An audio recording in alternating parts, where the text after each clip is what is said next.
सुनिए डॉक्टर श्याम सुंदर पाराशर जी की यह अनमोल कथा। आज की इस तृतीय दिवसीय कथा के भाग 1 के अंतर्गत भक्तों आप लोग जानेंगे कि संत समाज किस प्रकार से दया करके व्यक्ति का परम लाभ करते हुए उसे परम सत्य की तरफ अग्रसित करता है। भक्तों श्री राधे राधे। वो प्रश्न तुम्हारा व्यक्तिगत तुम्हारे लिए नहीं है।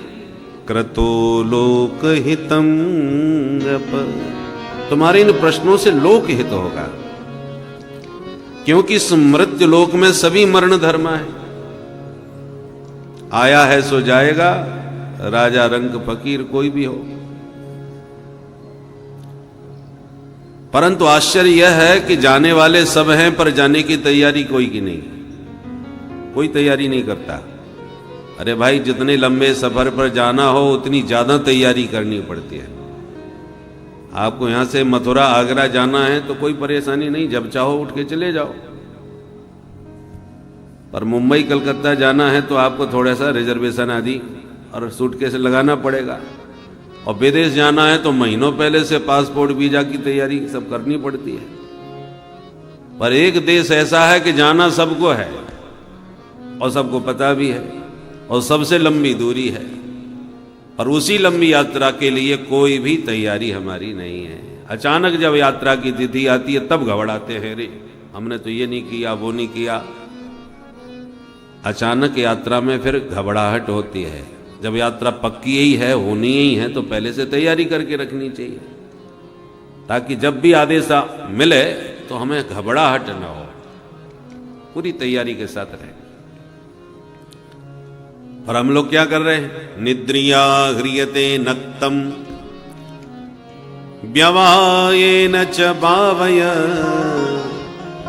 दिवाचार्थे हया राजन कुटुंब भरणेन वा। निद्रिया ह्रियते नक्तम, नक्त माने रात्रि। रात्रि तो सोने में बीत जाती है, अथवा व्यवायेन विषयोपभोग में, और दिवा चार्थे हया राजन कुटुंब भरणेन वा। अर्थोपार्जन में और परिवारी जनों का भरण पोषण करने में दिन चला जाता है। और इसी प्रकार सनई सनई संपूर्ण उम्र समाप्त हो जाती है। करना क्या चाहिए फिर? तस्मात् भारत सर्वात्मा भगवान हरिरीश्वरः श्रोतव्यः कीर्तितव्यश्च स्मर्तव्यश्चेच्छता भयम्। सुखदेव जी कहते हैं, हे भारत, भारत माने परीक्षित, संबोधन। ये पांडव जितने हैं दुष्यंत पुत्र भरत के वंश में पैदा हुए हैं, इसलिए सब भारत कहे जाते हैं। गीता में भगवान अर्जुन को भारत कहते हैं, भागवत में परीक्षित को भारत, सुखदेव जी कहते हैं। सर्वात्मा जो भगवान है, सबकी आत्मा जो है, तस्मात् भारत सर्वात्मा, और भगवान हरि ईश्वर है, 4 नाम दिए। सबके अपने अपने भाव हैं। सर्वात्मा ने सर्वांतर्यामी, सबकी आत्मा है भगवान। भगवान माने षडैश्वर्य संपन्न है, सर्वसमर्थ है। 6 भगवान किसको कहते हैं? जिसमें 6 विशेषता हो। ऐश्वर्यस्य समग्रस्य धर्मस्य यशसः श्रियः ज्ञान वैराग्य योश्चैव सन्नाम भग इति ऋणा। इन 6 को मिलाकर के भग कहे जाते हैं। संपूर्ण ऐश्वर्य, दिव्य यश, संपूर्ण धर्माचरण, धर्ममय, धर्म, ऐश्वर्य, यश, श्री। श्री का अर्थ लक्ष्मी भी है, श्री का अर्थ शोभा भी है, सौंदर्य भी है, और ज्ञान और वैराग्य, ये 6 चीजें जिसमें पूर्णतः विद्यमान हो वो भगवान। ये 6 चीजें भग कहलाती हैं और जिसमें 6 चीजें हैं वो भगवान। धन जिसके पास हो धनवान, बल जिसके पास हो बलवान। ऐसे ही ये 6 भग जिसमें हो वो भगवान। हरि हैं, हरति प्रणत जनानाम पापम, जो प्रणत जनों के समस्त पाप हर ले ऐसे हरि हैं। और ईश्वरः कर्तुम अकर्तुम अन्यथा कर्तुम समर्थः, ये 4 विशेषताओं के साथ जो सर्वसमर्थ ईश्वर हैं उनकी शरणागति ग्रहण करो। उसके लिए क्या करना पड़ेगा, शरण में कैसे जाएं? बोले सबसे पहले श्रोतव्य, पहले उनकी महिमा सुनो। हम जिसकी महिमा बहुत सुनते हैं ना, उसके प्रति प्रीति स्वतः होने लगती है, मन का स्वभाव है। और जिसकी महिमा में डूबता है उसी का दीवाना बन जाता है, उसी को पाने का प्रयास भी करता है। हमारे प्रेमानंद बाबा का इस समय बड़ी कीर्ति है, लोग दूर दूर से सुन करके आते हैं, बस एक झलक महाराज हमसे मिलवा दो। है? तो मिलने की उत्कंठा क्यों हुई? कीर्ति सुनी तब ना। इसलिए पहले श्रोतव्य है, और जब आप सुन लेंगे और सुन सुन के उनकी कीर्ति में प्रभावित हो जाएंगे तो आप अपने आप दूसरों को सुनाने लग जाएंगे। जो व्यक्ति जिससे जितना अधिक प्रभावित होता है, स्वतः उसका नाम और उसकी महिमा उसके मुंह से स्वतः प्रकट होने लगती है। इसलिए पहले श्रोतव्य, उसके बाद कीर्तितव्य। कीर्तितव्य माने उनकी कीर्ति का गान करो। गायक हो तो भजन पदों के माध्यम से गाओ, वक्ता हो तो बढ़िया भगवान के गुणानुवाद चरित्र उनके सुनाओ,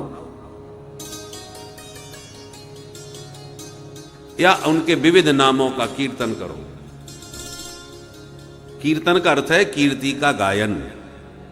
पद्य में करो चाहे गद्य में करो, कैसे भी करो। कवि हो तो कविताओं के माध्यम से करो, पद पदावलियां उनकी बनाओ, चरित्रों का गान करो। गुणगान करना कीर्ति है।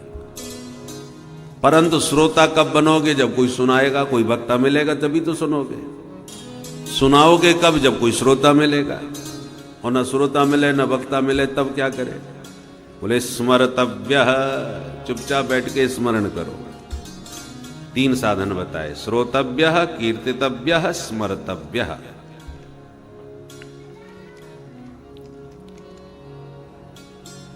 सबसे सरल है श्रवण। सुनने में ज्यादा परेशानी नहीं है, आप आराम से बैठ के आराम से सुनो। यह है रिक्शा चलाना। रिक्शा 3 पहिए का होता है ना, तो आराम से आप चला सकते हो। थोड़ा सा बैलेंस बनाना पड़ेगा, ज्यादा परेशानी नहीं है सीखने में। परंतु कीर्तितव्य, भगवान की कीर्ति का मर्यादानुसार वर्णन करना, किसी भी रूप में उसको गाना, ये थोड़ा साइकिल का है, 2 पहिया की है, बैलेंस बनाना पड़ेगा, थोड़ा अभ्यास करना पड़ेगा। परंतु स्मर्तव्य, ये 1 पहिया की साइकिल है, जो सर्कस वाले ही चला पाते हैं। 1 पहिया की भी साइकिल चला लेते हैं, पर सब नहीं चला पाते। उसके लिए बहुत अच्छा अभ्यास आपको होगा, तभी आप चला पाएंगे। उसी प्रकार स्मरण का तो बहुत अभ्यास करना पड़ेगा, तभी आप ईमानदारी से बैठ के सुमिरन कर पाएंगे एकांत में।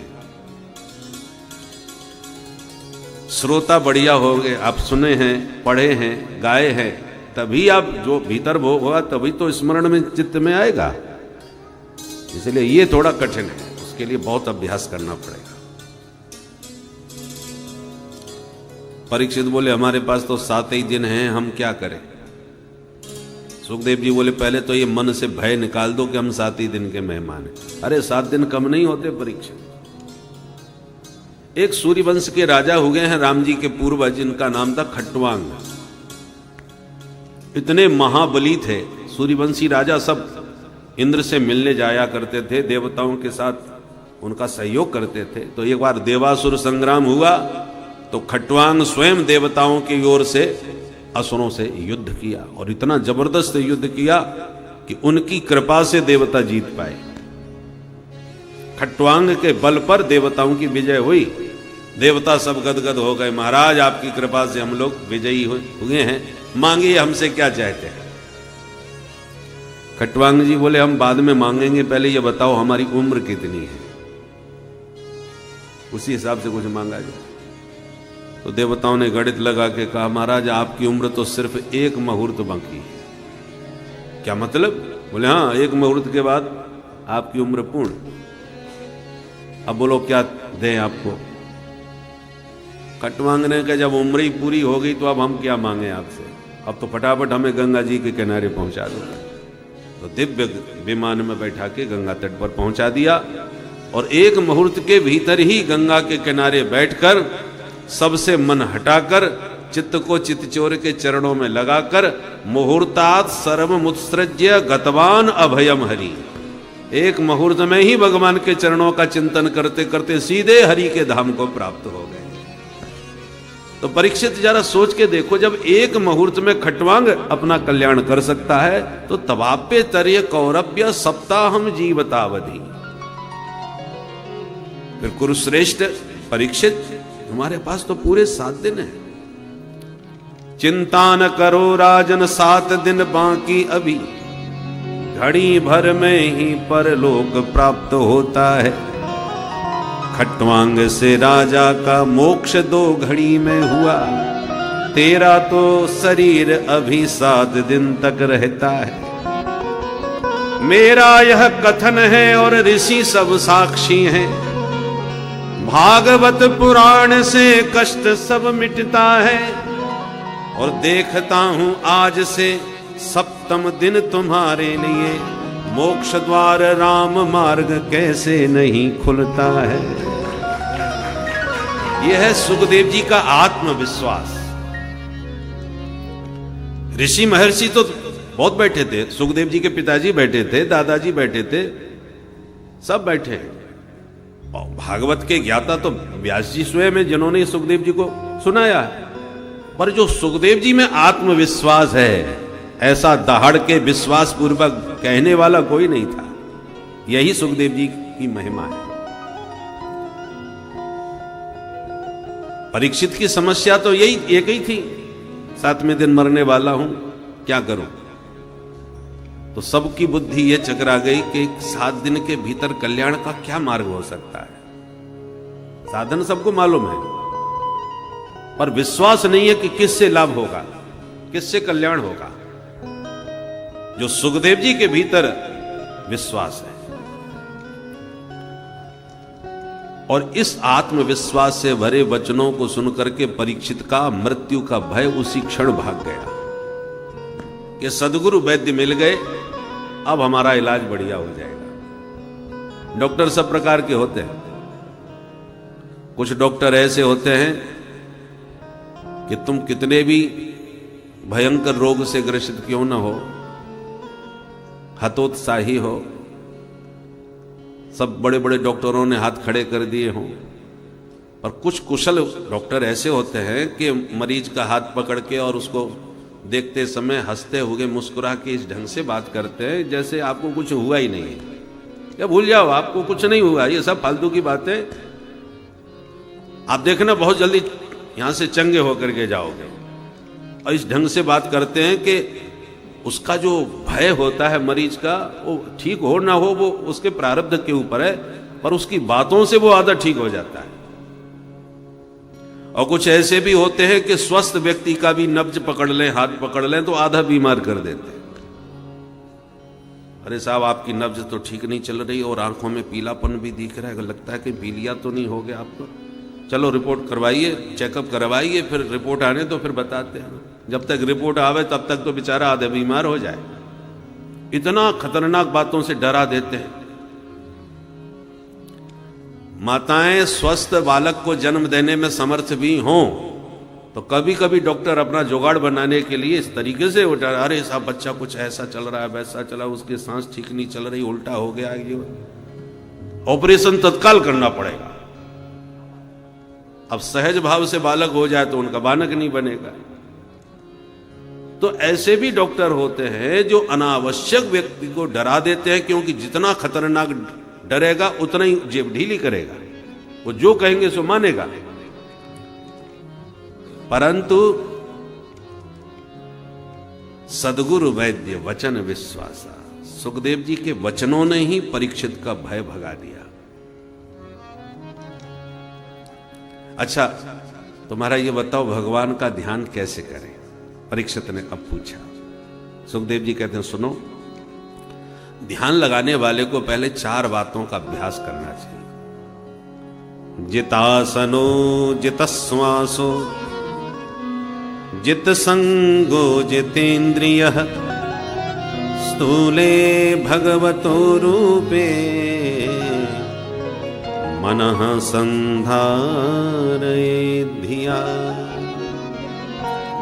सबसे पहले जितासन, एक आसन पर बैठने का बढ़िया अभ्यास करो। आसन यदि सिद्ध नहीं है तो शरीर में ही ध्यान बना रहता है। ध्यान करने बैठे 5 मिनट में कमर दुखने लगी, घुटने में दर्द होने लगा, फिर इधर से उधर पलटने लगे, पैर सीधे करने लगे, तो पूरा ध्यान शरीर में ही पड़ा है, तो भगवान में ध्यान कैसे लगेगा? इसलिए आसन सिद्ध होना चाहिए। दूसरी बात, जितश्वास, श्वास पर संयम करो। प्राणायाम के माध्यम से पूरक कुंभक रेचक विधि से प्राणायाम करें। प्राणायाम परम बलम, प्राणायाम में अद्भुत शक्ति होती है। श्वास पर बढ़िया संयम हो जाए तो मन पर भी नियंत्रण होने लगता है। मन और श्वास का बड़ा निकटतम संबंध है। मनोनिग्रह करना है तो मन तो बड़ा चंचल है, पर श्वास पर संयम होने पर मन पर भी संयम होने लगता है। तीसरी बात, जित संगः, असंग रहने का अभ्यास करो। असंग माने किसी में अपना चित्त इतना अधिक मत चिपकाओ कि उसके बिना तुम रह ना पाओ। सबके साथ रहो पर संग ना करो। साथ और संग में अंतर क्या है? हम और आप सब साथ साथ बैठे हैं, पर संग वह है जो तुम्हारे चित्त में बैठ जाए। यदि कोई व्यक्ति 4 घंटे बाद बिहारी जी के दर्शन करते समय हमसे आके कहे, कहो साहब महाराज जी देख पहचाना हमको, हम कह सकते नहीं पहचाना। अरे साहब पूरे 3 घंटे तुम्हारे सामने बैठे रहे, हम पूरी कथा सुनी आज हमने और फिर भी नहीं पहचाने। तो भले ही आप 4 घंटे बैठे रहो हमारे सामने, परंतु जब तक हमारे चित्त में नहीं बैठोगे तब तक हम पहचान नहीं कर सकते। पहचान उसी को सकते हो जो तुम्हारे चित्त पर चढ़ा हो, चित्त में बैठा हो। इतनी भीड़ में इतने लोग बैठे हैं, सब साथ साथ बैठे हैं, एक ही स्थान पर बैठे हैं। क्या आप सबको पहचान सकते हो? नहीं पहचान सकते। कितने चेहरे हैं। हाँ, आप जब कथा सुनने आए और आपने आगे बैठ के सुनने की चेष्टा करी, पर जिसके आगे बैठना चाहते थे उसने 2-4 बातें भी खरी खोटी सुनाई और धक्का मार के कह दिया। बाद में आते हो आगे आगे घुसते हो, जाओ पीछे। ना तो बैठाया और 4 बातें और सुना दी। तो और चेहरे याद रहे ना रहे, पर वो याद रहेगा, क्योंकि वो आपके चित्त पर चढ़ जाएगा। ये आदमी बड़ा दुष्ट है भाई, ऐसे ऐसे भी लोग आते हैं। चित्त कारण कोई भी हो सकता है। कोई तुम्हें बड़े आदर के साथ, आप कोई आपके पास स्थान नहीं है, वो आप ढूंढ रहे थे क्या करें कहाँ बैठे, और किसी ने बड़े प्यार से बुला करके और बड़े आदर के साथ आपको बैठा दिया, तो वो भी आपके चित्त पर बैठ सकता है। चित्त पर वही चढ़ता है जिससे कोई संबंध बनता है, चाहे वो राग का हो, चाहे द्वेष का हो, चाहे प्रेम का हो, काम का हो, क्रोध का हो, कोई भी संबंध हो सकता है। इसलिए नारद भक्ति सूत्र के 65वें सूत्र में नारद जी ने कहा है, तदर्पित खिलाचारः सन काम क्रोधाभिमानादिकम तस्मिन् नैव करणीयम। आप अपने जीवन से काम, क्रोध, अभिमान आदि दोषों को मिटा नहीं सकते, इनको मिटाते मिटाते कितने लोग मिट गए, पर ये नहीं मिटे। मिटाना अपने बस की बात नहीं, तो क्या करें फिर इनका, कैसे बचे? बोले एक ही तरीका है, यदि ये मिटते नहीं हैं तो इनको मोड़ के भगवान से ही जोड़ दो। जो भी विकार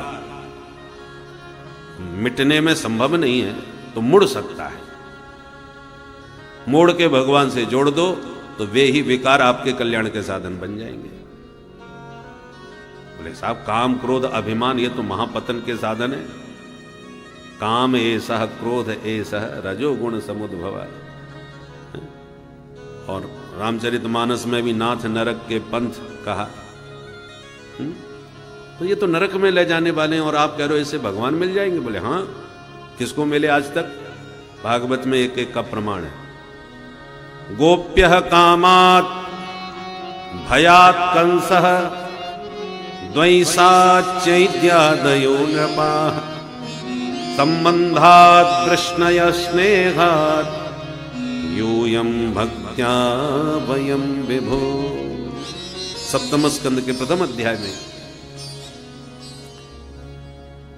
अपने पति को छोड़ करके परपति से प्रीति करना पतन की ओर ले जाता है, ये पाप है। परंतु गोपियों ने तो यही किया था। पति सुतान्वय भ्रातृबांध्रवा नत विलंघ्यतेन्तच्युता गता। पति पुत्र परिवार बंधु बांधव लोक लाज सबको छोड़ के ही तो भगवान के पास आई थी। और आके कह दिया संत्यज्य सर्व विषयांस्तव पाद मूलम। तो लौकिक दृष्टि से यह पतन की ओर ले जाने वाला है, पर वो संबंध भगवान सर्वसमर्थ भगवान से गोपियों का है, तो जो पतन की ओर जाने वाला था वो कल्याण का मार्ग प्रशस्त करने वाला बन गया। क्योंकि भगवान सबके परम पति हैं, इसलिए भगवान को जगत पति कहा जाता है।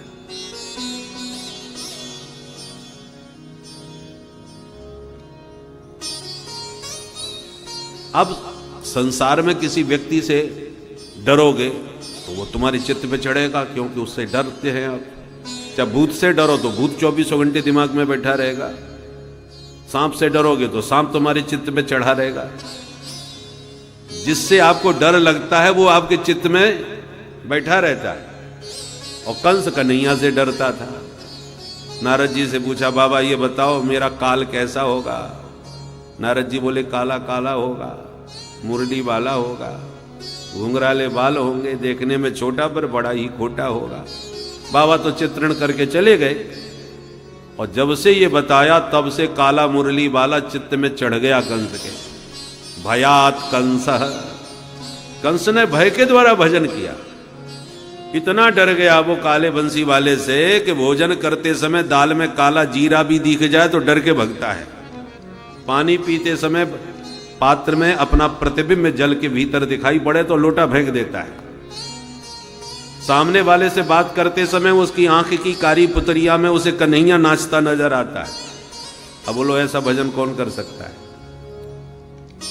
चिंतन तो भगवान का ही कर रहा है। गोपियां प्रेम के कारण कर रही हैं, कंस डर के कारण कर रहा है। तो शिशुपाल गाली दे दे के पानी पी पी करके भगवान को याद कर रहा है। वो दुश्मनी मानता है कि मेरी होने वाली दुल्हन को ये भगा करके ले गया, मुझे बारात लेके वापस घर लौटना पड़ा, जिंदगी में इसको मैं कभी नहीं भूलूंगा। 100 गाली दिए बिना सोता नहीं था शिशुपाल। अब गाली तो दे रहा है। ये द्वेष है।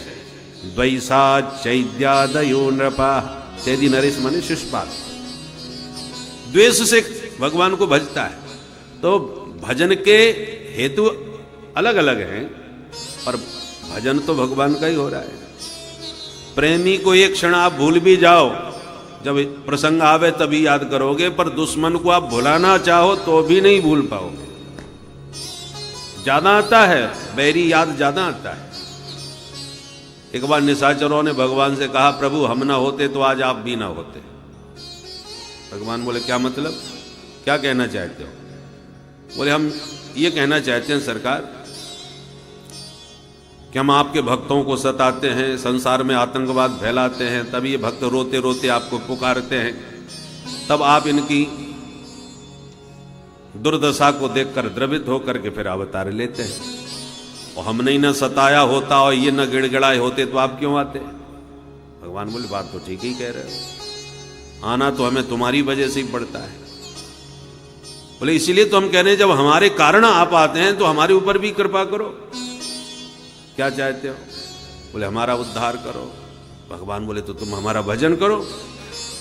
दुष्टों ने का भजन ही करते तो दुष्ट ही क्यों होते? वो काम बताओ जो कर सकते। होए भजन नहीं तामस देहा, जो तामसी व्यक्ति होते हैं उससे भजन हो ही नहीं सकता।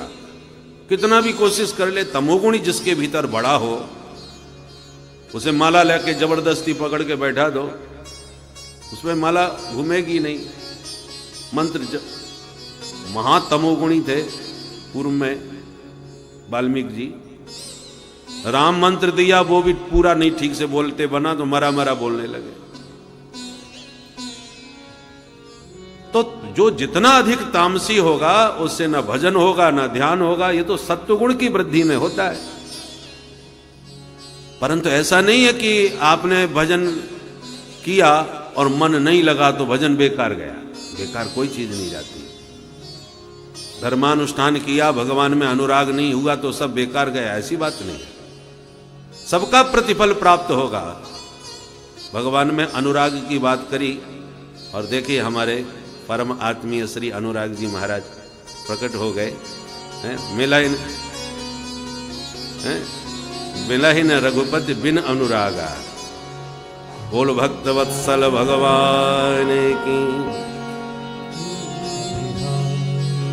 जय सिया राम, जय जय सिया राम, सिया राम जय जय सिया राम, सिया राम जय जय सिया राम, जय सिया राम जय जय सिया राम, जय सिया राम जय जय सिया राम, जय सिया राम जय जय सिया राम, जय सिया राम जय जय सिया राम, जय सिया राम जय जय सिया राम, जय सिया राम जय जय सिया राम, जय सिया राम जय जय सिया राम, जय सिया राम जय जय सिया राम, जय जय सिया राम, जय जय सिया राम। बोल भक्त वत्सल भगवान की जय। हमारे परम आत्मीय श्रद्धेय श्री अनुराग जी महाराज पूज्य दादाजी की स्मृति में आपने जो भव्य दिव्य आयोजन किया, दुर्भाग्य से मैं दूर अवश्य रहा, परंतु एक एक दिन की पूरी रिपोर्ट हमको मिलती रही और आधुनिक माध्यमों से सब देखने को भी मिलता रहा। देश की समस्त विभूतियों का एक साथ इस वृंदावन धाम में पहली बार इतना दर्शन हुआ और आपने भी बिल्कुल हृदय खोल करके बड़ी उदारता के साथ, जैसा पूज्य महाराज श्री का नाम था दादाजी का, उस नाम के अनुरूप ही काम किया। सभी विद्वानों के द्वारा मुक्त कंठ उनकी महिमा का गुणगान हुआ और संत विद्वान, बड़े बड़े कुलपति, बड़े आचार्य, सब विभूतियां पधारी। आपके इस हमको तो रोम रोम से आनंद आ रहा था, हृदय आह्लादित हो रहा था और वास्तव में आपने अपना नाम सार्थक कर दिया। सबके हृदय में अनुराग जागृत हो गया। दादाजी का नाम आपने उनके स्वरूप के अनुरूप चारों तरफ विद्वानों में, देश के कोने कोने तक उनके नाम को आपने प्रतिष्ठित किया। भले ही हम दूर थे पर हमारा मन उस समय पूरा यहीं उस आयोजन में ही उपस्थित रहा और सब महापुरुषों के दर्शन भी होते रहे। बोल भक्त वत्सल भगवान की जय। तो मैं निवेदन कर रहा था कि तदर्पित खिलाचार सन काम क्रोधाभिमानादिकम तस्मिन् नैव करणीयम। इन काम क्रोध अभिमान आदि दोषों को कोई मिटा नहीं सकता है। सबके उर लख बिरले पाए, सबके हृदय में ये रहते हैं, पर कोई विरला ही होता है जो इनको ठीक से देखता है और समझता है, इनसे सावधान रहता है। जैसे हम लोग बरसात में देखते हैं कीड़े मकोड़े सांप बिच्छू तमाम पैदा हो जाते हैं। कहते भैया बरसात का मौसम है, इस समय कीड़े कांटे बहुत हैं। तो क्या बरसात ने बरसा दिए? ना ना, बरसात ने नहीं बरसाए, ये सब धरती में पहले ही थे, बस मौसम की अनुकूलता की प्रतीक्षा में थे। मौसम अनुकूल होते निकले।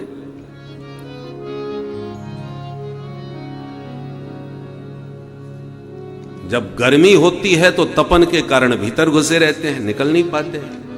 बरसात आते ही तरावट आ जाती है तो सब अपने अपने बिल से बाहर निकल आते हैं। तो बरसात ने नहीं बरसाए, धरती में पहले ही थे। उसी प्रकार हमारे भीतर भी काम क्रोध लोभ मोह मद मात्सर सब रहते हैं, परंतु दिव्य महापुरुषों के संतों के सानिध्य में जब हम सत्संग सुनते हैं तो उनके लिए ये ग्रीष्म ऋतु है। वो निकल के कहां से निकले, माहौल ही नहीं मिल रहा उन्हें, तो वो भीतर छुपे रहते हैं, दबे रहते हैं। मरते नहीं है, दबे रहते हैं, छुपे रहते हैं। और जहां संसार की हवा लगी, बाहर निकले, उनको तनिक अनुकूल वातावरण मिला, तुरंत प्रकट होकर अपना अपना प्रभाव दिखाने लगते हैं। जैसे कश्मीर में बड़े बड़े सांप बिच्छू घुसे तो थे, और जब अनुकूल मौसम था तो देखो कितना पत्थरबाजी करते थे, अपना उपद्रव दिखाते थे, तमाम लोगों को काटते रहते थे। अब प्रतिकूल वातावरण मिल गया, सब छुप गए। ऐसा थोड़ी मर नहीं गए, सब हैं, अभी भी हैं, पर दबे हुए हैं, मौसम माहौल की प्रतीक्षा में हैं। यही स्थिति काम क्रोधादि दुर्विकारों की है। ये अवसरवादी हैं, जहां अवसर मिला तुरंत अपना फन प्रकट कर देते हैं, बाहर निकल आते हैं बिलों से। इसलिए इनको मारने की स्वप्न में भी कल्पना न कीजिए, कभी किसी के हाथों नहीं मर सकते। ये अमर हैं, हां दब जाते हैं, छुप जाते हैं, अवसर की घात में रहते हैं। इसलिए इनको कभी अवसर नहीं देना चाहिए। इसलिए संत कहते हैं कि अंतिम श्वास तक मन पर कभी भरोसा मत करो कि हम पूर्ण जितेंद्रिय हो गए, क्योंकि जब आप पूरा विश्वास कर बैठते हैं कि हमने अपने मन इंद्रियों को जीत लिया, तब आप असावधान हो जाते हैं, और सावधानी हटी दुर्घटना घटी।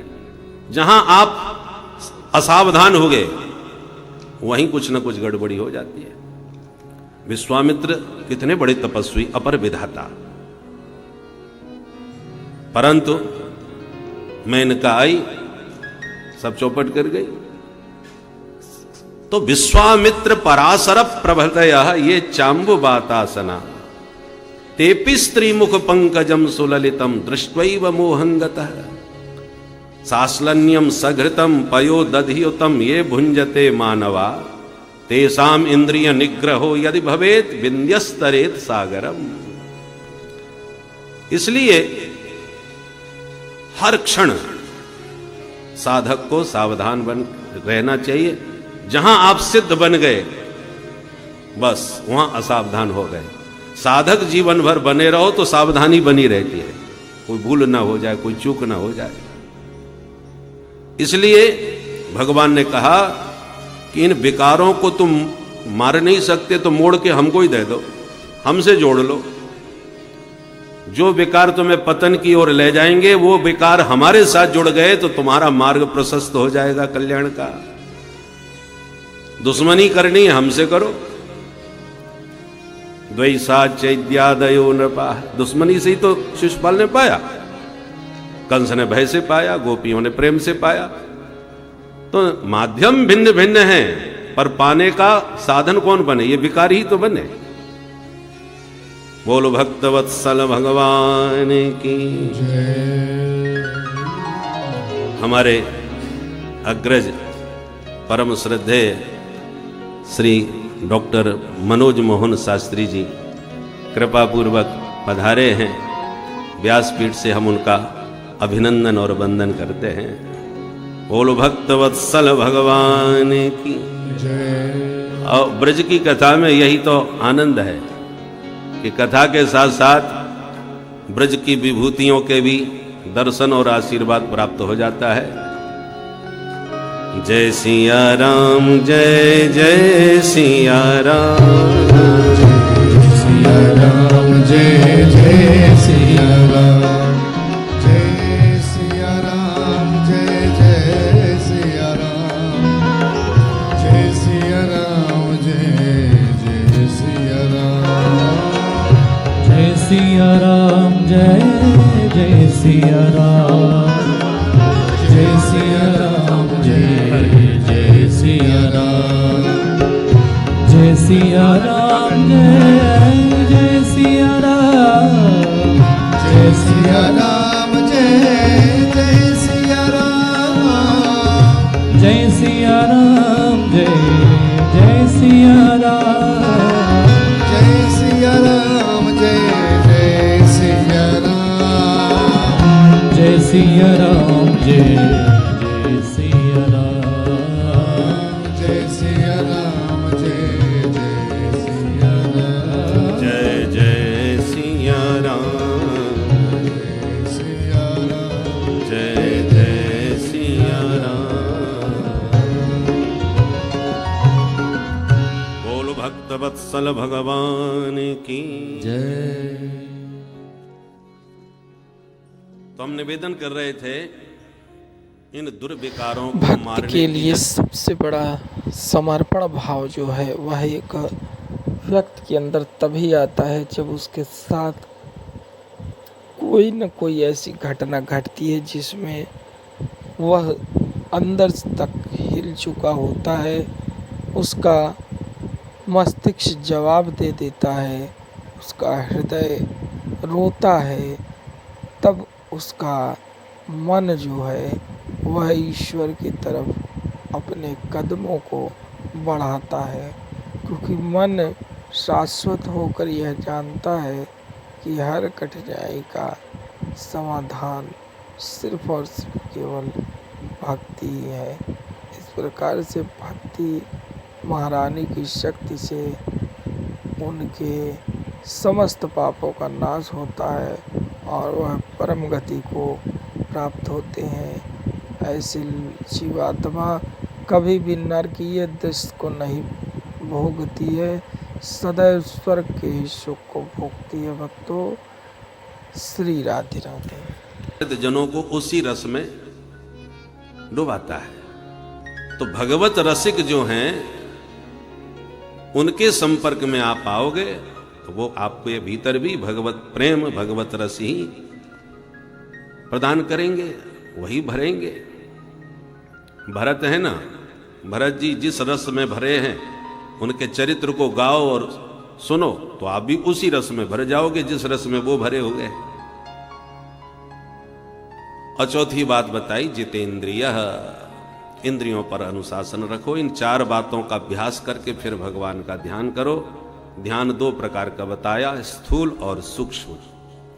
विश्व ब्रह्मांड में जो जहां तक आपको दिख रहा है सब परमात्मा का ही विराट वपु है।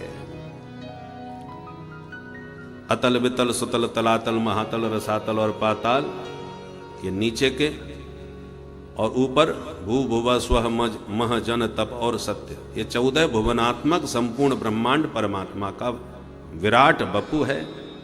जो भी दिव्य सुंदरता आपके मन को मोहती है ये माधव की मधुर मुस्कान है। कलरव करते जो पक्षी आकाश में रंग बिरंगे उड़ रहे हैं ये भगवान की कारीगरी है। चारों वर्ण चारों आश्रम भगवान के ही 4 अंग हैं। जीवन में जितना जीने के लिए जरूरी है उस सब का प्रबंध परमात्मा ने हमारे लिए कर रखा है।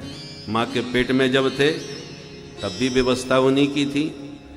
इसलिए जो जीव जितना भगवान के ऊपर निर्भर रहता है भगवान उसका उतना ही दायित्व निर्वाह करते हैं। माँ के पेट में हम पूरी तरह भगवान के ऊपर निर्भर थे, तो भगवान ने व्यवस्था सब करी कि नहीं, खाने पीने रहने और बाहर तक आने की। जब आप कुछ खाने की सामर्थ्य में नहीं थे, दांत भी नहीं थे, पूरे वेदांती थे, तो ठाकुर जी ने तुरंत माँ के स्तनों में दुग्ध संचार करके आपकी व्यवस्था कर दी। फिर खाने की इच्छा हुई तो छोटे छोटे दांत दिए। हल्के दांत इसलिए दिए ताकि हल्का फुल्का खाओ, और हल्का फुल्का खाते खाते जब जठराग्नि खूब प्रबल स्वस्थ हो गई, तब भगवान कहते हैं अभी हल्के दांत वापस करो, मजबूत वाले दूसरे लो। तो दूध के दांत वापस ले लिया, बढ़िया वाले दूसरे दे दिए।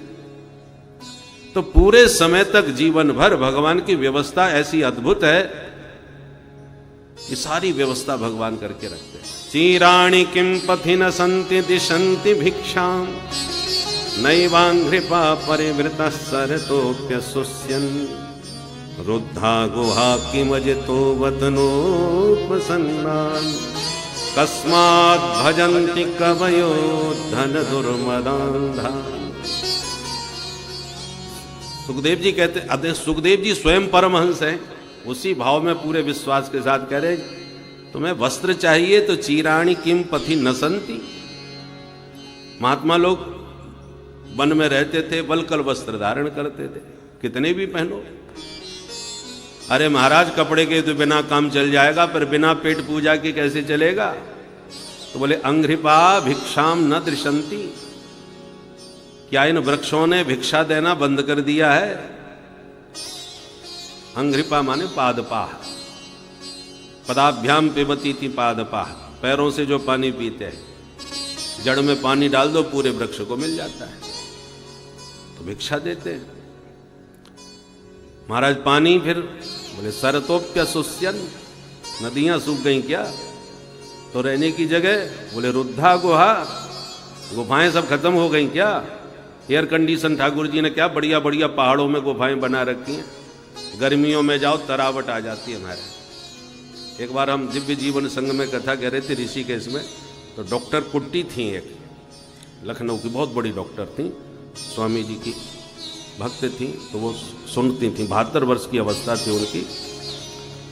तो कथा के बाद एक बार बोली कि महाराज चलो आपको एक बढ़िया गुफाएं दिखाएं। तो वहाँ से 22 किलोमीटर दूर एक वशिष्ठ गुफा, वहाँ लेकर के गई महाराज। जून का महीना था, भयंकर गर्मी, और गुफा के अंदर इतनी तरावट कि महाराज एयर कंडीशन की जरूरत नहीं।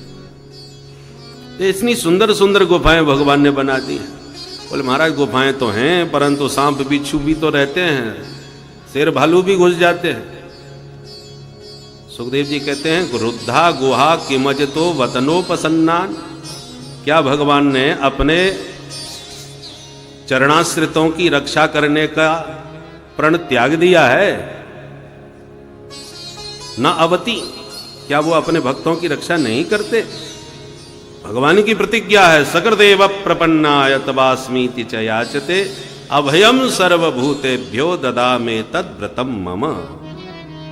ज्यादा 10 बार कहने की जरूरत नहीं, सकृत एव, एक बार आपको ईमानदारी से कहना है, तवास्मी, प्रभु हम तुम्हारे हैं, तो सर्वभूतेभ्यो अभयम ददामी एतद मम व्रतम। भगवान कहते हैं ये मेरा व्रत है, प्रतिज्ञा है, मैं तुम्हें सबसे अभय कर दूंगा। एक बार शरणागत होकर जो कहता प्रभु मैं तेरा, कर देता मैं अभय उसे सब भूतों से, यह व्रत मेरा। ये मेरा व्रत है, तो भगवान अपने व्रत की रक्षा करेंगे। अब रोटी कपड़ा मकान यही तो चाहिए जिंदा रहने के लिए, तो भगवान ने सब व्यवस्था प्राकृतिक रूप से कर रखी है। तो कस्मात् भजन्ति कवयो धन दुर्मदान धान। श्रीमद में, धन के मद में जो सर्वथा अंधे हो रहे हैं, ऐसे श्रीमदांधों के आश्रित होने की क्या आवश्यकता है? उनका अनुगमन करने की क्या आवश्यकता है? धन दुर्मदान धान, सबसे बड़ा नशा तो धन का ही होता है महाराज। श्रीमदांधस्य असतः श्रीमदांधस्य, जहां जहां आया है श्री के मद की ही बात आई। कोई बिरला महापुरुष होता है जो श्री पाकर के, संपत्ति पाकर के भी सहज बना रहे। ये और नशे तो आराम से उतर जाते हैं, श्री मद सबसे खतरनाक मद होता है महाराज। तो कस्मात भजंती कवयः, जो विद्वान महापुरुष हैं उनको क्या आवश्यकता है उनके पीछे भागने की। आशा एक राम जी से दूजी आशा छोड़ दे, नाता एक राम जी से दूजा नाता तोड़ दे। साधु संग राम रंग अंग अंग रंगिए, फिर जाहि विधि राखे राम ताहि विधि रहिए। महलों में राखे चाहे झोंपड़ी में बास दे, और उनके ऊपर छोड़ दीजिए।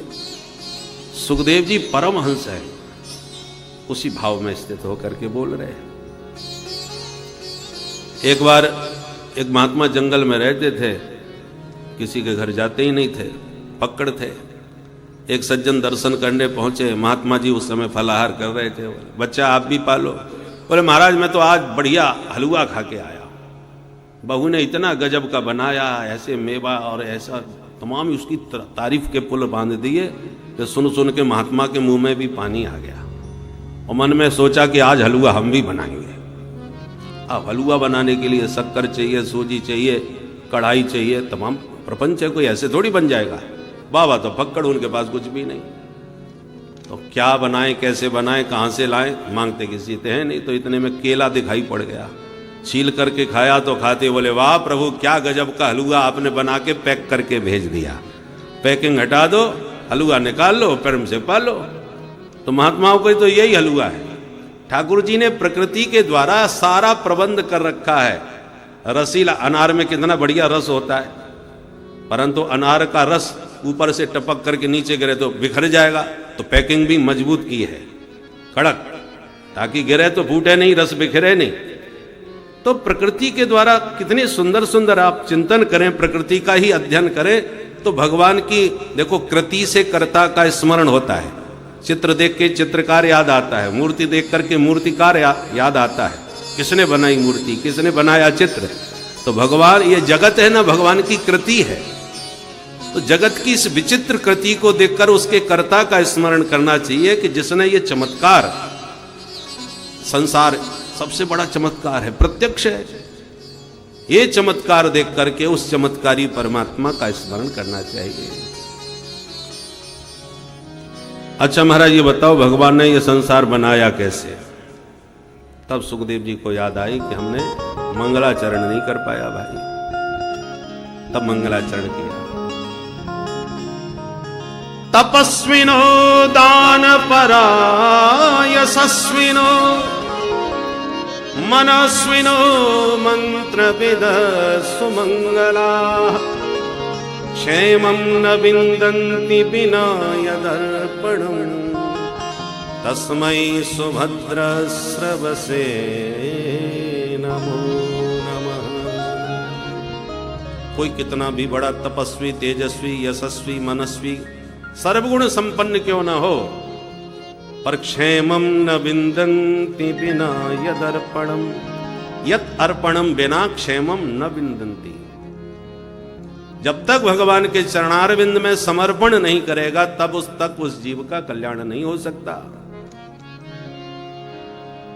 राम नाम को अंक है, सब साधन है शून्य, और अंक गए कछु हाथ ना, अंक रहे 10 गुण्य। शून्य में तभी तक बल है जब तक अंक के साथ जोड़ा है। अंक रहे तो शून्य चाहे जितने लगा दो सब व्यर्थ है। साधन शून्य के समान होते हैं और ठाकुर जी की कृपा अंक के समान है। कृपा के साथ जब आपका साधन का शून्य जुड़ेगा तब साधन आपका सार्थक सिद्ध होगा, शक्ति संपन्न होगा। और कोई कितना भी गाया गुजरा पापी क्यों ना हो, किरात हूणांध्र पुलिंद पुलकसा, कुछ पापी पाप परायण जीवों के नाम लिए और अंत में बोले ये नीच पापा। इनके अतिरिक्त और भी जितने भी पापा हैं, पापा का मतलब समझ गए ना, महापापी को पापा कहते हैं। बोलो राधे राधे।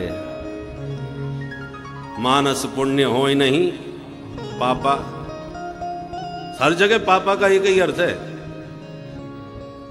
तो क्षेमम न विन्दन्ति, आप साधन संपन्न हैं तो भी कृपा के साथ जुड़े बिना कल्याण नहीं कर सकते अपना।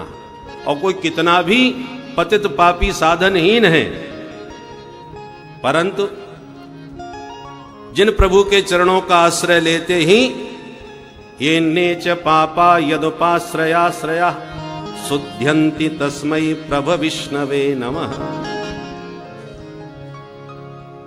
बार बार यहां पर पूरे मंगलाचरण में तस्मै सुभद्र स्रवसे नमो। सुभद्र स्रवसे का मतलब सुभद्रम मंगलम श्रवो यशो यस्य, जिस परमात्मा का यश श्रवण करते ही शीघ्र मंगल हो जाता है, देर नहीं लगती।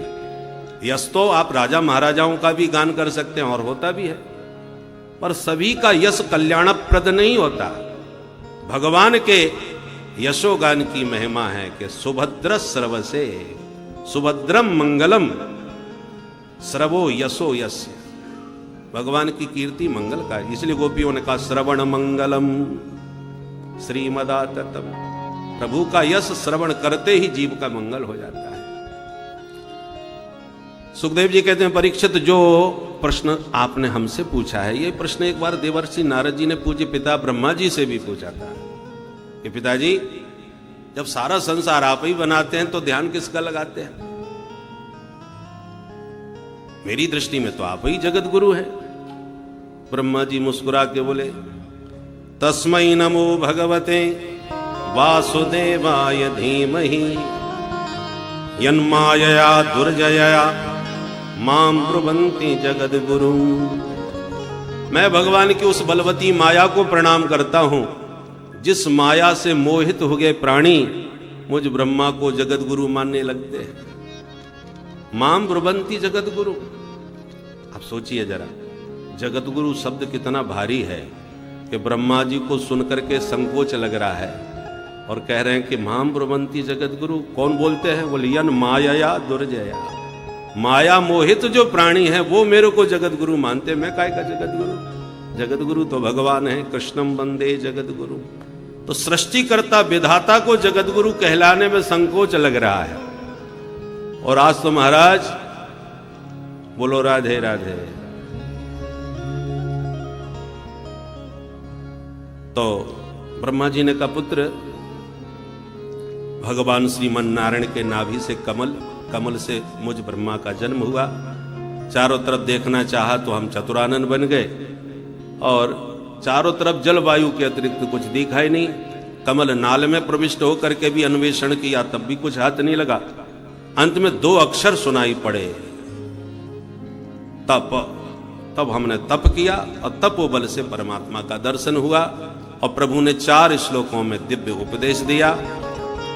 और 4 श्लोकों में क्रमशः प्रथम श्लोक में जगत, सबसे पहले तत्व का वर्णन है, दूसरे श्लोक में माया का वर्णन है, तीसरे श्लोक में जगत का, चौथे श्लोक में जिज्ञासु का।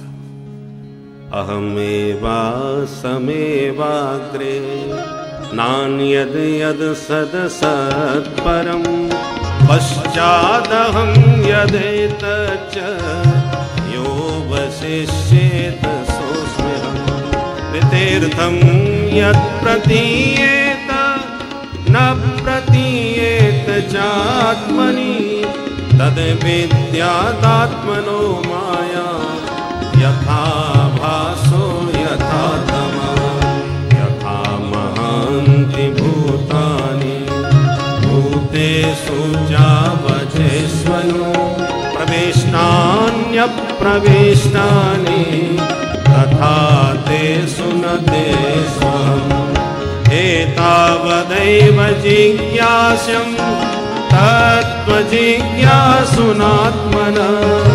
अन्वयव्यतिरेकाभ्यां यत् स्यात् सर्वत्र सर्वदा अहमेवासमेवाग्रे नान्यद् यद् सदसत्परं पश्चादहं यदेतच्च यो वशिष्येत सोऽस्म्यहम् यो वशिष्येत सोऽस्म्यहम् यो वशिष्येत सोऽस्म्यहम्। ये 4 श्लोक भागवत के मूल बीज हैं। बीज में ही विशाल वट वृक्ष रहता है, इसलिए इन 4 श्लोकों को खूब कंठस्थ करके सबको पाठ कर लेना चाहिए, पूरी भागवत का फल मिलेगा। बोलो राधे राधे। भागवत का आज देखो तृतीय दिवस है और अभी हम बहुत पीछे हैं, अब इसकी व्याख्या में हम नहीं जाएंगे। और समास विधि से, क्योंकि अभी इस पर्याप्त समय हो गया, कल हम लोगों को नंद महोत्सव भी मनाना है 10वें स्कंद में, इसलिए समास विधि से आगे बढ़ेंगे। अब 10 लक्षणों का भी वर्णन किया भागवत के, सर्ग विसर्ग स्थान पोषण ऊति मनमंत्र कथा ईशानु कथा निरोध मुक्ति और आश्रय। तृतीय स्कंद में सबसे पहले विदुर जी का चरित्र सुनाया। विदुर जी धर्म के अवतार हैं, तो युधिष्ठिर जी भी धर्म के अवतार हैं, और दोनों पार्टियों के में धर्म बैठा है, कौरव और पांडव। पांडवों में युधिष्ठिर, कौरवों में विदुर जी, पर दोनों में अंतर है। क्या अंतर है? पांडव पक्ष का धर्म युधिष्ठिर जो भी कुछ कहते हैं पूरे निष्ठा के साथ सब उसका आदर करते हैं, मानते हैं। कौरव पक्ष के विदुर जी महाराज धर्म के अवतार तो हैं, पर उनकी कोई सुनता ही नहीं, मानता ही नहीं। समझाने की कोशिश करी धृतराष्ट्र को, महाराज ये तुम्हारा बेटा है ना, घोर कलयुग समझो इसे, कली का कलह रूप है ये। आप अपना कल्याण चाहें और राष्ट्र का हित चाहें तो महाराज पुत्र का परित्याग करना पड़े तो कर दीजिए, अन्यथा सर्वनाश का कारण बनेगा।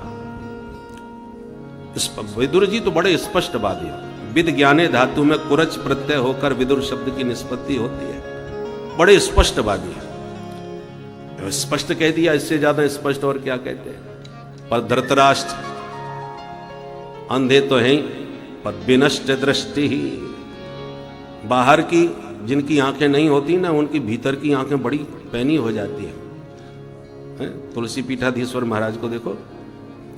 परंतु धृतराष्ट्र को विनष्ट दृष्टि का, बाहर की तो है नहीं, भीतर की जो है वो पुत्र मोह के प्रबल पर्दे में उन्हें कुछ दिख नहीं रहा। राष्ट्र रहे या रसातल में जाए, पर पप्पू तो पीएम बनेगा। बोलो राधे राधे। हमें राष्ट्र से कोई मतलब नहीं है, बेटे को ही सर्वाधिकार सुरक्षित कम करके रहेंगे, ये मानसिकता धृतराष्ट्र की है। इसलिए विदुर जी ने बहुत खुलकर के कह दिया, नाम ही इनका धृतराष्ट्र, पकड़े बैठे राष्ट्र को छोड़ेंगे नहीं, मिलेगा तो हमारे बेटे को मिले, नहीं तो भले ही रसातल में जाए। विदुर जी ने समझाया, फिर भी समझ में नहीं आया, तो अंत तो गत्वा दुर्योधन ने जब ये बातें सुनी तो विदुर जी का घोर अपमान कर दिया। कयेन मत्रोपजवाव जिम्मम दास्यासुतम यद बलनैव पुष्टः। जिम्म कहते हैं कपटी को, ये महाकपटी है, हमारे साथ रहता है, हमारा खाता है, हमारे टुकड़ों पर पलता है। यद बलनैव पुष्टः, कितने निम्न शब्दों का प्रयोग किया, जबकि पांडवों ने काका जी कह के पिता के समान आदर देते हैं। किसने बुलाया इसको सलाह देने के लिए? और ये सब अपमानजनक वाक्य अकेले में नहीं कह रहा, सभा में कह रहा है, धृतराष्ट्र सुन रहे हैं और फिर भी मौन है, मौनी बाबा बन के बैठ गए। तब विदुर जी समझ गए, अब इस पार्टी को कोई नहीं बचा सकता। नेतृत्व मौनी बाबा के हाथ में हो और बेटा दुर्योधन हो, जो कुछ भी बोल सकता है, कुछ भी कर सकता है, कोई नियंत्रण नहीं। तब विदुर जी ने कहा, तुम हमको क्या निकालोगे, हम ही तुम्हें छोड़ के जा रहे हैं। और विदुर जी नहीं गए, अपितु सनिर्गतः कौरव पुण्य लब्धः, मानो समस्त सुकृत ही कौरवों का विदुर जी के रूप में चला गया। कौरव सुरक्षित रहे जब तक धर्म रूप विदुर उनके साथ रहे, और विदुर जी को त्याग दिया तो पूरी तरह से धर्मनिरपेक्ष हो गए। और धर्मनिरपेक्ष पार्टी का जो परिणाम होना चाहिए वो हो रहा है और हुआ। बोलो राधे राधे। पांडव व्यवहारिक दृष्टि से कमजोर दिखाई पड़ते थे। 7 अक्षौणी सेना थी, कौरवों के पास 11 अक्षौणी सेना थी, और बड़े बड़े महाबली पितामह भीष्म द्रोणाचार्य जैसे दिग्गज सब कौरवों के साथ ही खड़े थे। परंतु पांडवों के पास संख्या बल कम हो सकता है, बाहुबलियों की कमी भले ही हो सकती है, पर धर्मनिष्ठ है। धर्मानुगामी हैं, और यतो धर्मस् ततो जयः। जहां धर्म है भगवान वहां खड़े हैं। यत्र योगेश्वरः कृष्णः यत्र पार्थो धनुर्धरः और तत्र श्री विजयोर्भूतिर् ध्रुवानी तिर्मतिर्मम। विजय विभूति कहां होगी? जहां धर्म होगा और जहां परमात्मा की कृपा होगी। तो धर्म और परमात्मा पांडवों के पास है, बाकी देखने में सैन्य बल तो कौरवों के पास बहुत है, पर परिणाम धर्म विहीन का जो होना चाहिए वो कौरवों का हुआ, धर्मनिष्ठ का जो प्रतिफल मिलना चाहिए वो पांडवों को मिला। विदुर जी तीर्थ यात्रा करने चले गए। तीर्थाटन में यमुना तट पर विदुर जी की भेंट उद्धव जी से हो गई। उद्धव जी ने बताया कि महाभारत संपन्न हो गया, पांडव विजयी हो गए, गोविंद भी लीला संवरण करके परमधाम चले गए। उनसे प्राप्त ज्ञान को ग्रहण करके मैं बद्रीनाथ जा रहा हूं। भैया कौन सा ज्ञान मिला, हमको भी सुना दीजिए। बोले सुनना है तो मैत्री मुनि के पास जाइए, क्योंकि वो हमारे साथ बैठ के सुने थे। हरिद्वार में मिल जाएंगे गंगा के किनारे। तब यमुना तट से गंगा तट पर विदुर जी गए और मैत्री जी से उनकी भेंट हुई। यहीं से विदुर मैत्री संवाद प्रारंभ हुआ। सृष्टि के विषय का रहस्य सबसे पहले मैत्री जी ने बतलाया। श्रीमन नारायण के नाभि कमल से जब ब्रह्मा जी प्रकट हुए तो ब्रह्मा जी को सबसे पहले तपस्या करने के बाद सृष्टि के विस्तार की सनक सवार हुई। तो सबसे पहले सनक जी ही पैदा हो गए। सनक, सनंदन, सनातन, सनत कुमार, ये 4 ऋषि प्रकट हो गए। तो चारों से कहा बच्चों तुम भी सृष्टि को आगे बढ़ाओ। तो चारों ने कहा पिताजी हमको चक्कर में मत डालो, हम तो भजन करेंगे। तो कोई बेटा 2 टूक जवाब दे दे बाप को कि मुझे नहीं करना, तो मूड तो खराब हो ही जाएगा। तो आपके बेटा मना कर दें तो आश्चर्य की बात नहीं। सृष्टि के प्रथम पुत्र ने ही मना कर दिया, हमको नहीं करना। ब्रह्मा जी का मूड खराब हो गया। उनकी भ्रकुटी से साक्षात उनका क्रोध ही मूर्तिबंत बालक बन के प्रकट हो गया और बड़ी जोर से रोता हुआ बोला मुझे नाम दो, मुझे काम दो। ब्रह्मा जी बोले रोते बहुत हो भाई, इसलिए नाम है रुद्र। काम क्या है? बोले काम यह है कि सृष्टि का विस्तार करो। कर दोगे? बोले हाँ बिल्कुल करेंगे। करके दिखाओ। तो भूत प्रेत डांकिनी पिशाचनी तमाम पैदा कर डाली भगवान रुद्र ने। ब्रह्मा जी बोले बस बस हो गई सृष्टि भैया, ऐसी खतरनाक सृष्टि नहीं करानी, तुम शांति से बैठ के भजन करो। बोले बाबा भजन में वैसे रुद्र का अर्थ होता है रुद्र दुखानी द्रावयति नाशयति इति रुद्र, जो आपके जीवन के दुख दारिद्र को नष्ट कर दे, दूर कर दे, उनका नाम भगवान रुद्र है। पुनः ब्रह्मा जी ने अब की बार संकल्प से 10 ऋषियों को प्रकट किया। मरीचि, अत्रि, अंगिरा, पुलस्त, पुलह, क्रतु, भृगु, वशिष्ठ, दक्ष और देवर्षि नारद। वाणी से सरस्वती, छाया से करदम जी। ये सब संकल्प सृष्टि है। अंत में ब्रह्मा जी ने वामांग से कन्या और दक्षिणांग से पुरुष को जन्म दिया। नाम हुआ मनु शतरूपा। ब्रह्मा जी ने कहा तुम दोनों मिलकर के मैथुन सृष्टि का विस्तार करो। तो मनु शतरूपा से ही सृष्टि का, मैथुन सृष्टि का विस्तार हुआ। सबसे पहले 5 संतान, 2 बेटा और 3 बेटी। बेटा है प्रियव्रत और उत्तानपाद, बेटियां हुई आकुति, देवहूति और प्रसूति। एक दिन मनु महाराज ने निवेदन किया ब्रह्मा जी से कि सरकार एक बहुत बड़ी समस्या आ गई। क्या हुआ? बोले हिरण्याक्ष नाम का दैत्य धरती का ही हरण करके ले गया। बिना धरा के धारण कौन करेगा सृष्टि को? तब ब्रह्मा जी ने भगवान का ध्यान किया। ध्यान करते ही बड़ी जोर की छींक आई और छींकते ही नासिकारंध्र से भगवान वराह रूप धारण करके प्रकट हो गए। बोल वराह भगवान की जय। विदुर जी ने कहा महाराज ये हिरण्याक्ष कहां से आ गया? बोले देखो भाई, कश्यप जी सूर्यास्त के समय एक बार संध्या वंदन कर रहे थे कि उनकी पत्नी देवी दिति ने उनसे रति याचना करी। कश्यप जी ने कहा ऐसा घोर तमा बेला घोराणाम घोर दर्शना। ये सूर्यास्त का समय हो रहा है देवी। सूर्यास्त के समय भगवान रुद्र विचरण करते हैं। अपराधी को भगवान रुद्र तुरंत क्रुद्ध होकर दंड देते हैं। इसलिए सूर्यास्त के समय 4 काम बिल्कुल नहीं करना चाहिए। आहारम, मैथुनम, निद्राम, स्वाध्याय विशेषता।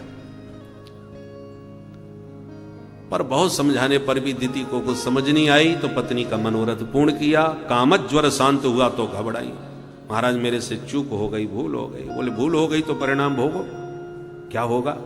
बोले तुमने सूर्यास्त के समय गर्भ धारण किया है देवी, अब तुम्हारे गर्भ से 2 आतंकवादी पैदा होंगे, भयंकर खतरनाक दैत्य। डर के मारे बेचारी दिति ने 100 वर्षों तक बच्चों को जन्म ही नहीं दिया। दधार वर्षाणी शतम शंकमाना सुरार्दना, इतना तेज उनके देह से प्रकट होने लगा कि देवलोक जलने लगा। देवता ब्रह्मा जी से बोले सरकार ये समस्या क्या है, हम तो जले जा रहे हैं, इतना दिव्य तेज कहां से? ब्रह्मा जी ने ध्यान लगा के कहा भाई सुनो, हमारे जो सनकादिक ऋषि हैं एक बार बैकुंठ में हरि दर्शन के लिए गए, भगवत पार्षदों ने रोक दिए, तो क्रुद्ध होकर के उनको 3 जन्म का शाप दिया कि तुम 3 जन्म तक राक्षस बनोगे। वे ही सनकादिकों के शाप से देवी दिति के गर्भ में आ चुके हैं। घबराओ मत, भगवान सब मंगल करेंगे। समय पाकर के 2 दैत्यों का जन्म हुआ, हिरण्याक्ष और हिरण्यकश्यप। हिरण्याक्ष ने दिग्विजय करके सबको पराजित कर दिया, कोई लड़ने ही सामने नहीं आया। जब कोई लड़ने नहीं आया तो फिर धरा का ही हरण करके ले गया। तब आज भगवान ने वराह अवतार लेकर के हिरण्याक्ष का वध करते हुए पृथ्वी का उद्धार किया। बोल वराह भगवान की। अब सृष्टि का विस्तार हुआ। सबसे पहले बेटियों का वंश बतलाए। मझली बेटी देवहूति का विवाह करदम जी के साथ हुआ। करदम जी के द्वारा देवहूति के गर्भ से 9 बेटियों का जन्म हुआ और 10वीं संतति के रूप में साक्षात भगवान कपिल ही सिद्धेश्वर भगवान प्रकट हो गए। बोल कपिल भगवान की। ब्रह्मा जी को पता चला तो दर्शनार्थ दौड़े दौड़े आए। उनके ऋषि पुत्रों ने कहा पिताजी कहाँ जा रहे हो? बोले हरि का प्राकट्य हुआ, दर्शन करने जा रहे हैं। अरे हमें भी ले चलो सरकार। चलो। तो सबसे छोटे नारद जी थे, वो बचपन से घुमक करते कहीं घूमने निकल गए होंगे। शेष 9 ऋषि साथ में आए। जब कपिल भगवान का दर्शन करके जाने लगे तो करदम जी ने कहा सरकार आपके साथ 9 बेटा और मेरे घर में 9 बेटी, बढ़िया जोड़ा बन जाएगा, ना आपको भटकना पड़ेगा ना हमको। बोले सुबह शीघ्रम। तो फटाफट सबका विवाह कर दिया। बड़ी बेटी कला देवी का विवाह मरीच मुनि से, और अरुंधति का विवाह वशिष्ठ जी से, और अनुसुईया का विवाह अत्रि जी से, ख्याति का विवाह भृगु जी से, यथा योग सबका विवाह संपन्न कर दिया। बोलो भक्तवत्सल भगवान की। हमारे परम श्रद्धेय पूज्य चरण श्री त्रिपाठी जी महाराज जो परम आचार्य हैं, रंग लक्ष्मी महाविद्यालय, जहां उनकी वाणी से अनेक विद्यार्थी विद्या अर्जन कर रहे हैं, ऐसे हमारे गुरुकल्प श्री त्रिपाठी जी का हम बारंबार हृदय से अभिनंदन और वंदन करते हैं। बोलो भक्तवत्सल भगवान की। गोविंद बोलो हरि गोपाल बोलो,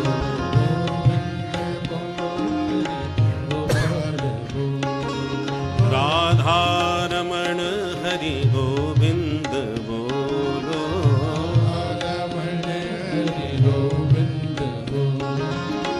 गोविंद बोलो हरि गोपाल बोलो, गोविंद बोलो हरि गोपाल बोलो, गोविंद बोलो हरि गोपाल बोलो, गोविंद बोलो हरि गोपाल बोलो, राधा रमण हरि गोविंद बोलो, राधा रमण हरि गोविंद बोलो, बोलो राधा रमण हरि गोविंद बोलो।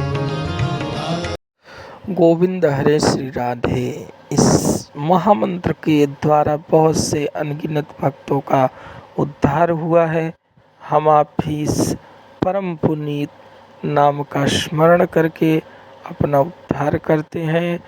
इस पूरे दिन की जो कथा सुनी गई है, इसका सार यही समझते हुए कि प्रभु का नाम भजन करते हुए हम लोग इस आज की कथा का समापन करते हुए और समस्त तरफ दीप दौड़ाते हुए हम पा रहे हैं कि सभी भक्त उत्साहित होकर अभी यहीं उपस्थित हैं। सभी भक्त अपने आप को ईश्वर के प्रति समर्पित करते रहे। भक्तों, श्री राधे राधे। तो पूज्य महाराज श्री का भी आशीर्वाद हमको आज प्राप्त होगा, तो आप लोग धैर्य धारण करके सावधान विराजे रहे। तो मैं निवेदन कर रहा था कि करदम जी की 9 बेटियां ब्रह्मा जी के ऋषि पुत्रों को ब्याह दी। करदम जी ने कहा, देवी सदगृहस्थ का जो दायित्व होता है वो हमारा पूरा हो गया। बेटा तुम्हें मिल गया, बेटियां ससुराल गईं, अब सब जिम्मेदारी पूरी हो गई तो अब हम भी चलते हैं। और करदम जी भी तपस्या करने चले गए और शिक्षा दे गए कि घर में कितना भी अनुकूल वातावरण क्यों न हो, पर ब्राह्मण शरीर मिला है तो चतुर्थ चरण में जाकर के ब्रह्म ज्ञान में ही पूरा अपना समय परमात्मा के भजन में और तपस्या में लगा देना चाहिए। ब्राह्मण से ही देहोयम क्षुद्र कामाय नेष्यते कृच्छ्राय तपसे चेह प्रेत्यानंत सुखाय च। करदम के जीवन में क्या कमी है? अरे अनुसुईया जैसी बेटियां, भृगु वशिष्ठ जैसे दामाद, कपिल जैसा बेटा, मनु शत्रुपा जैसे सास ससुर सम्राट, कामक विमान, किसी भी पक्ष से, धन के पक्ष से, वाहन साधन के पक्ष से। कामक विमान कोई छोटा मोटा विमान थोड़ी था, पूरा शहर था, महानगर, बाग बगीचे, तालाब आदि सब सुविधाएं थी। पर इतना सब सुख होने पर भी टिके नहीं घर में। इसका मतलब क्या है? देखो, घर की प्रतिकूलताओं से परेशान हो करके जो भाग करके महात्मा बनते हैं, ये पलायनवाद है। मन में अभी वासना बैठी हुई है और परिस्थिति के कारण हम छोड़ दिए, घर में वही खटपट के चल बाबा के मठ पर।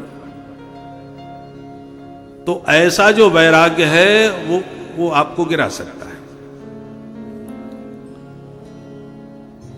वैराग्य वास्तव में तब है जब संसार को असार मान करके उसके प्रति त्याग की ईमानदारी से मन में भाव प्रकट हो जाए कि ये संसार असार है, असार है संसार है, ये बात हृदय में बैठ जाए,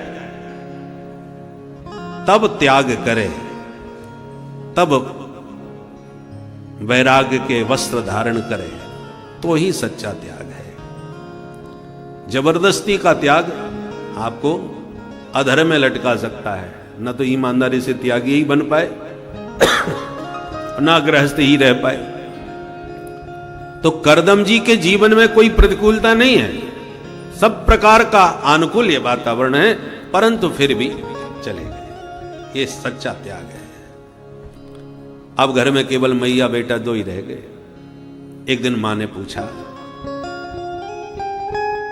निर्विन्ना नितरां भूमन् असत इंद्रिय तर्षणा येन संभाव्य मानेन प्रपन्नांधं तमा प्रभो।